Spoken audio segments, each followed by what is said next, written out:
Hi, welcome to the bathtub, where when you hear this theme music, and we stop it super quick because we don't want to get sued, then you know it's an episode of what's it called? New-Bop-A-Lula. This is the show called New-Bop-A-Lula, which basically is an excuse to play a little bit of that Gene Vincent song, so you kind of get just as you're getting into the mood of listening to that song, I cut it off, and you have to listen to me. And that's the whole point of it, is to talk about new books with a cool theme song, which you can't listen to. I have a bunch of them. I do this episode every once in a while when I get a bunch. That's Dodo. That's our parakeet Dodo, who starts talking as soon as we do this. And the main purpose of doing the New-Bop-A-Lula is I get lots of books that I want to read or I want to write essays about, and I can't do them all usually. And so I can't always keep them all because I want to keep every book I ever touch, but at the same time I have to get rid of some of them. So these are books that probably have to go out the door pretty soon, and a few of them I'll keep. Here's one I just wanted to do this book. I wanted to do this new biography of Leonard Cohen, and so basically I'm just telling you books that are here so you can buy them for Christmas or whatever you want. And this is it's just a biography of Leonard Cohen. I love Leonard Cohen. It's brand new. And it's written by a guy who's written a lot of books about Jewish culture and histories, including a book about the Talmud and a book about the Kabbalah. And he's written a biography of Leonard Cohen. I don't know. Sounds like it's pretty good. It's got lots of nice quotes on the back from various people. But mainly, if you like Leonard Cohen and you want to know a little bit about his life, this might be kind of a fun book to read. I would like to read it, and I wanted to review it, and I don't know that I'll ever get a chance to. I can't remember if I talked about this yet. I know I've talked about a lot of the books. We have a bunch of books from Hippocampus. These are one of our favorite publishers here at the Bathtub. And this is Penumbra number 2. I think I talked about Penumbra number 1. And there's partly a selfish reason to mention this. First of all, I really like what they do.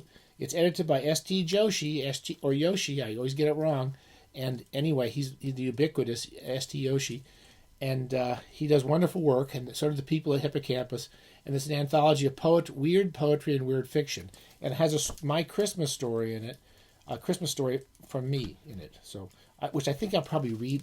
I'll read during the Christmas spectacular that we do in a while. It's called the Holiday Transmission. But it has a lot of people in there. So it has it reprints classics like Algernon Blackwood and Guy de Maupassant, one of our favorites here. Then there's lots of essays and nonfiction. And then there's other writers like the great Ramsey Campbell, Mark Samuels, who I've heard incredibly good things about. So, it's somebody they're trying to put together an anthology every year of new stories and new weird fiction and poetry and essays. It's a great thing. They should be done and should be encouraged. And if you're interested in any of that stuff, you should buy that book. We're big fans here of the Library of America. I try to talk. There's certain ones I want to keep, certain ones I don't. I haven't decided if I'm keeping this one. This is John Williams, who was a kind of I want to say academic novelist by the set. He didn't write about academics that much, though his most famous book, Stoner, is about the life of a kind of Midwestern academic and the kind of nebulous and kind of drifting existence of being an academic in America in the 50s and 60s and 70s. And it's quite a good book. I mean, I think it was one of those books that may have been rediscovered by Oprah or something like that. And it was a big hit. It kind of came back into print. And I read it about 10 years ago, and I enjoyed it. I'm not a huge, it wasn't one of my favorite books, but I liked it. And I've heard good things about his other novels. I think he only wrote these 3 novels. And when I say academic novelist, he was probably teaching a lot, so he didn't have time to write full-time most of his life. And he wrote these 3 novels, but they're all well-regarded. And most of them, I think, are in print individually by the New York Review of Books, who tend to have a pretty good list. Anyway, I'm kind of debating keeping this because I would like to read his other books, but sometimes they're just too heavy to keep. But that's brand new. It looks really good. And if you liked Stoner, you might like that, and you also might want to try Stoner. I did like that book. He's compared often to Richard Yates, which I don't think is quite a fair comparison, but he's a very interesting writer. This I have nothing. I don't know anything about this book except it's a new translation, a new edition of Pinocchio.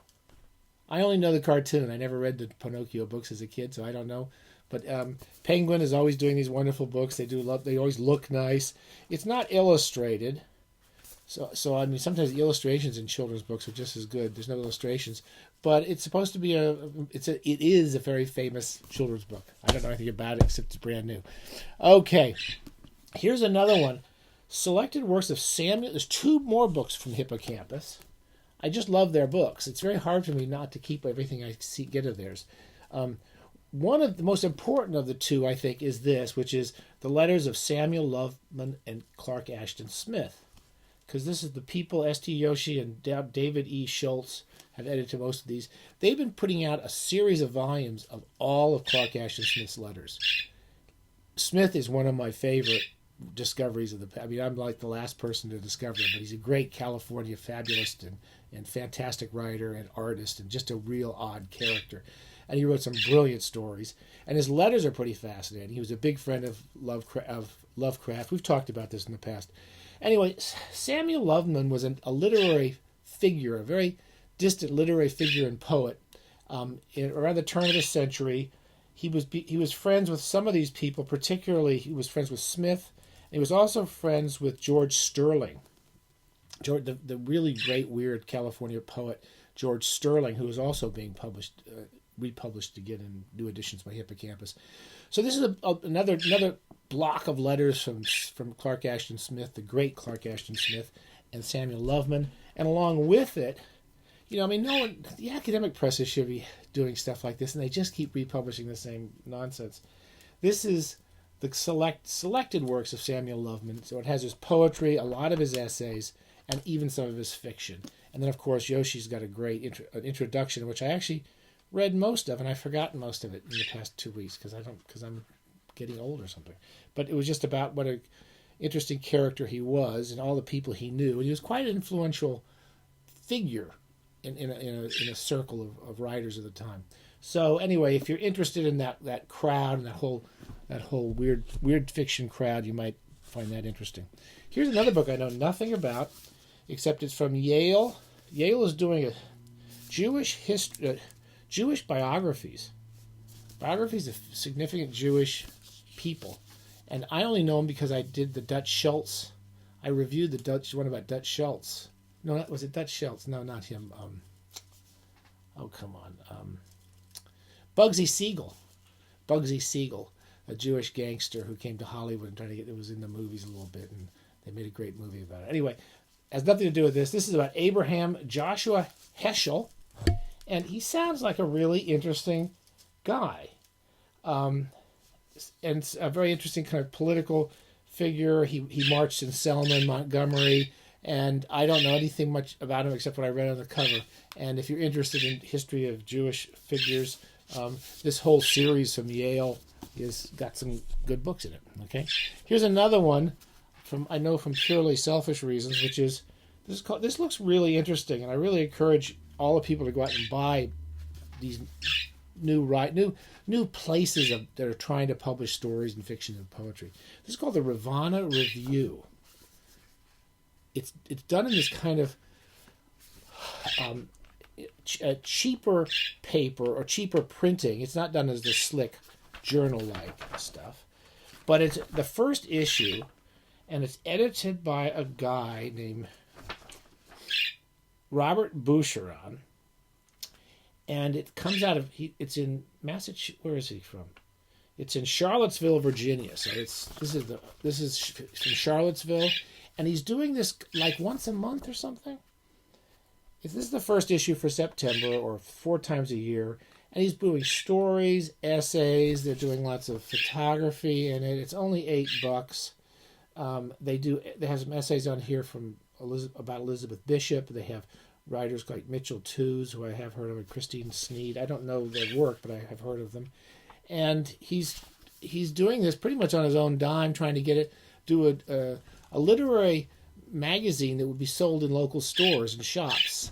And he's trying to do something a little different. So I like the look of it so far. In fact, I've sent him a couple things. I even gave him an essay for free just because I thought it was nice to kind of encourage this type of entrepreneurial spirit, which is not about making money, but just doing something for literature. Here's a book know nothing about, except it's getting a lot of press right now. Churchill's Shadow, The Life and Afterlife of Winston Churchill. Dodo, could you shut up?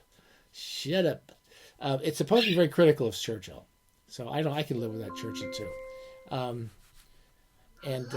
Hey, hon, I'm doing a video right now. Can you call back? Okay, I'll call you back. Bye. Echo, hang up. This is a very well-produced show. That was my wife calling from work. Churchill's Shadow. Okay, and Dodo's talking. I'm going to lock everybody out of the room in the future. Turn off everything. Finally, 2 more books. A new edition from New York Review of Books. Nightmare Alley, William Lindsay Gresham, one of those kind of famous noir novels from the 40s and 50s, which is being turned into a film by the guy that did Blade movies, and he did those wonderful Hellboy movies, and I forgot his name already, but you know who I'm talking about. The Spanish director. Anyway, that looks quite cool. I prefer the mass market, as you know, so I'll probably not keep that. And finally, this is quite exciting. This is the most exciting book I think I've gotten in the post in the past few months.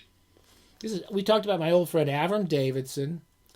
He was a friend of mine in San Francisco in the early 70s. He wrote a lot of fantastic stories, a lot of fantasy stories, some just brilliant, complex, strange, interesting books and essays. And his when I knew him as a kid, he gave me the manuscript to this book, and I read it. And it was written. It was like on typed out. He gave me the the carbon copy. So he was all muddled, and Avram used to type these weird, like palimpsest of a manuscript. It was like reading the Dead Sea Scrolls in Braille. It was like covered with print, and then he would put blocks on the side, and then he'd type on the corners. He'd turn the page over and type on the other side.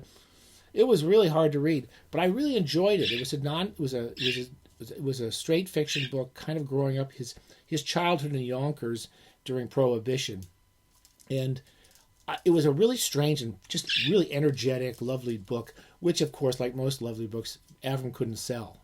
And he was a fairly successful writer. He couldn't sell at the time, which I remember he was very disappointed. Anyway, I remember the title and the book really well. And about a year or two ago, I started asking around people who knew Avram and trying to find out what happened to this book. And somehow I got in contact with Seth Davis and his godson, and with his son, Ethan Davidson, who I knew as a kid. His name was Frodo. We used to call him Frodo when he was a kid. And this was, I asked, what happened to Beer, Beer, Beer? Does anyone know about it?